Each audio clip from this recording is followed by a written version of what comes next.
Good day everyone, my name is Gian Christopher Carmelo from 1B BED. So, I'm here to make a interview session with my mother. She's Annalyn Campos. We're here to talk about gender issue. So, let's start.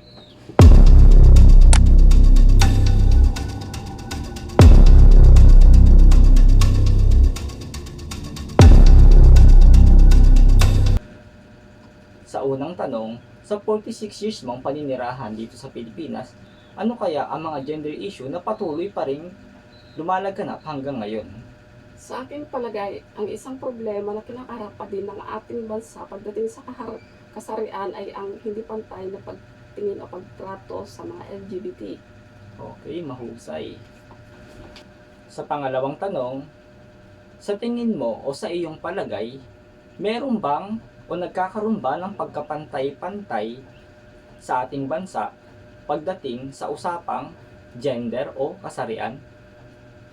Wala, dahil nga iba ang tingin o pagtrato sa mga LGBT kaya nawawala ang kanilang karapatan na maging katanggap sa ating lipunan. Mahusay. At para naman sa huling tanong, sa iyong palagay, mareresolba pa ba o maaayos pa ba ang problema pagdating sa kasarian?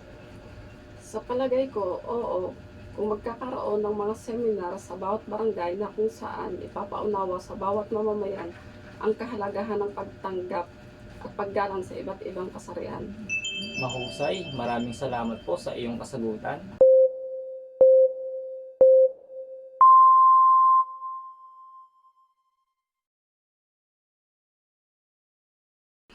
Gender inequality is a discrimination on the basis of sex or gender, causing one sex or gender to be routinely privileged or prioritized over another.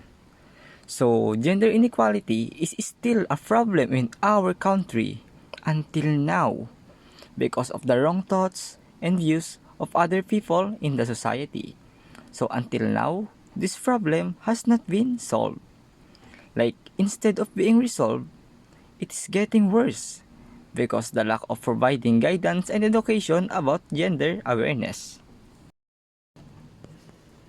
Queer theory challenges traditional notions of gender and sexuality. It critiques binary categorizations and explores fluidity and diversity within identities. So, according to queer theory, here we discuss about gender and knowing identity of each gender and how we should look at it. Here, it shows that everyone should know their boundaries and their differences from others. It discusses the importance of having an awareness when it comes to gender issues so that we know what are the things we should and should not to do. This is a step to give respect and appreciation to each other in terms of expression when it comes to themselves. In the end, as a part of citizen of our country, it is important that we learn to respect and accept other genders.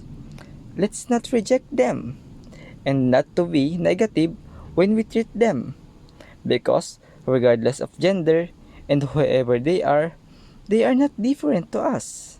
They still have feeling and thoughts as well as they are still part of the society which perform an important task that will help our country.